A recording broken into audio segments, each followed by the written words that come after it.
సమావేశానికి నాతో పాటు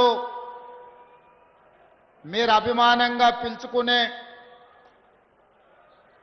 గృహ నిర్మాణ శాఖ మంత్రివర్యులు పొంగులేటి శ్రీనన్న గారిని, ఖమ్మం జిల్లా ఇన్ఛార్జ్ మంత్రివర్యులు వాకిటి శ్రీహరి గారిని, అదేవిధంగా ఖమ్మం జిల్లా పార్లమెంట్ సభ్యులు రామసాయం రఘురామరెడ్డి గారిని, మహబూబాబాద్ పార్లమెంట్ సభ్యులు కేంద్ర మాజీ మంత్రివర్యులు మిత్రులు బలరాం నాయక్ గారిని, అదేవిధంగా పెద్దలు కోరం కనకయ్య గారిని, పాయం వెంకటేశ్వర్లు గారిని, రాగమై దయానంద్ గారిని, తెల్లం వెంకట్రావు ఎమ్మెల్యే గారిని, మిత్రులు రామ్దాస్ నాయక్ గారిని, అదేవిధంగా కార్పొరేషన్ చైర్మన్లు, హౌసింగ్ శాఖ అధికారులు, జిల్లా కలెక్టర్లు, ప్రాణ సమానులైన కాంగ్రెస్ పార్టీ కార్యకర్తలు వేలాదిగా తరలివచ్చి ఈ పండగ కార్యక్రమంలో పాల్గొని, ఇది ఇల్లు కట్టుకున్న వాళ్ళకే కాదు, తెలంగాణ రాష్ట్రంలో కోట్లాది మంది పేదలకు ఆత్మగౌరవ పండగ అని మీరు అండగా నిలబడ్డందుకు మీ అందరికీ మనస్ఫూర్తిగా ధన్యవాదాలు, కృతజ్ఞతలు తెలియజేస్తున్న మిత్రులారా. మీకందరికీ తెలుసు, ఆనాటి మొట్టమొదటి తెలంగాణ ఉద్యమం ఈ ఖమ్మం జిల్లాలోనే పాల్వంచలోనే బీజము పడ్డది.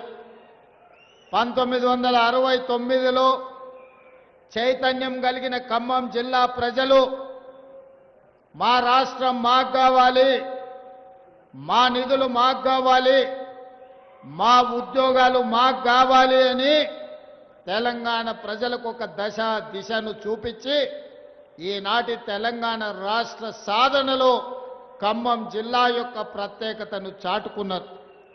అలాంటి చైతన్యం కలిగిన ఈ జిల్లా ఎప్పుడు ఏ సమస్య వచ్చినా తెలంగాణ రాష్ట్రంలో మొట్టమొదటగా స్పందించే జిల్లా ఈ ఖమ్మం జిల్లా.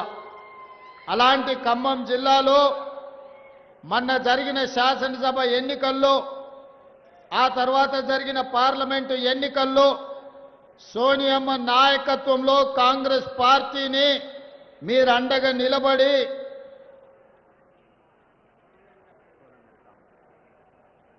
అదేవిధంగా మన కమ్యూనిస్టు మిత్రులు, మన ఎన్నికల భాగస్వాములు కూనంనేని సాంబశివరావు గారు కూడా ఈరోజు ఈ కార్యక్రమంలో పాల్గొని కాంగ్రెస్ కమ్యూనిస్టులు సహజ మిత్రులు, ఎప్పుడైనా ప్రజలు కష్టాలలో ఉన్నప్పుడు మనమంతా కలిసికట్టుగా పని చేయాలి అని చెప్పి ఈనాడు కమ్యూనిస్టు సోదరులు కూడా మనకు అండగా నిలబడ్డారు.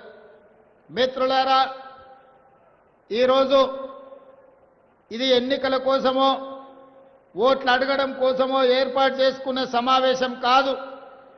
ఈరోజు ఇక్కడ ఈ సమావేశం ఒక గూడెంలో పేద ఆడబిడ్డలు గత 10 సంవత్సరాల నుంచి కండ్లు కాయలు కాసేగా ఎదురు చూసి డబుల్ బెడ్రూమ్ ఇల్లు వస్తుందేమో ఆత్మగౌరవంతో తమ బంధువుల ముందు, గ్రామంలో ఇతరుల ముందు బ్రతకొచ్చు అని ఆశించారు.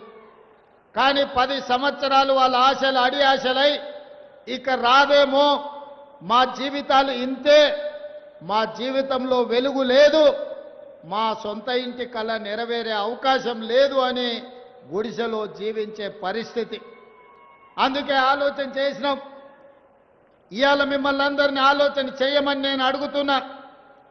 ఆనాడు పేదవాళ్లను, పేదవాడి ఆత్మగౌరవాన్ని నిలబెట్టాలని శ్రీమతి ఇందిరాగాంధీ గారు రోటీ కప్డా ఔర్ మఖాన్ అని ఒక స్లోగన్ తీసుకొని పేదలకు పట్టెడు అన్నం పెట్టాలి, వాళ్లకు సొంత ఇల్లు ఉండాలి అని చెప్పి ఆనాడు శ్రీమతి ఇందిరాగాంధీ గారు కార్యక్రమాన్ని తీసుకున్నారు. వాళ్లకు పేదలకు ఆనాడు కట్టుకోవడానికి బట్టలు లేకపోతే వాళ్లకు సొంతంగా రాష్ట్ర ప్రభుత్వం నుంచి బట్టలు అందించాలి అని ఆనాడు శ్రీమతి ఇందిరాగాంధీ గారు నిర్ణయం తీసుకున్నారు. కాలక్రమేణా ప్రజలలో చైతన్యం వచ్చింది. ఆర్థిక పరిస్థితులు మెరుగుపడ్డా పేదలకు మాత్రం సొంత ఇంటి కళ నెరవేరలేదు. మరి ఆ సొంత ఇంటి కళను పేదల యొక్క ఆత్మగౌరవాన్ని నిలబెట్టడానికి 2004 సంవత్సరంలో సోనియా గాంధీ గారి నాయకత్వంలో మీ అందరి మనందరి అభిమాన నాయకుడు డాక్టర్ వైఎస్ రాజశేఖర రెడ్డి గారు సుదీర్ఘ పాదయాత్ర చేసి తండాలలో, గూడాలలో, మారుమూల పల్లెల్లో పేదలను కలిసి పేదల సమస్యలు తెలుసుకొని ఆ సమస్యల్లో భాగంగా సొంత ఇంటి కళ ఒక బలమైన ఆకాంక్ష అని వారు గుర్తించారు.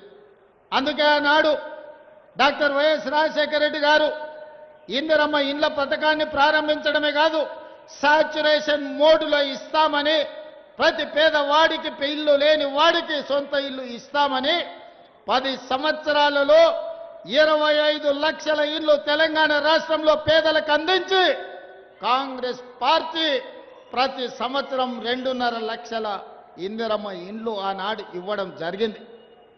నేను ఇవాళ అడుగుతున్న మిత్రులారా, 2023లో జరిగిన ఎన్నికల సందర్భంగా ఆనాటి ముఖ్యమంత్రికి సవాలు విసిరిన, పదే పదే విమర్శిస్తుంటే కాంగ్రెస్ పార్టీ ఏమీ చెయ్యదు అని మన మీద అబాండాలు వేస్తుంటే నేను ఒక సవాలు విసిరిన ఈ ఖమ్మం గడ్డ మీద నుంచి ఆనాడు ఇందిరమ్మ ఇండ్లు ఉన్న గ్రామంలో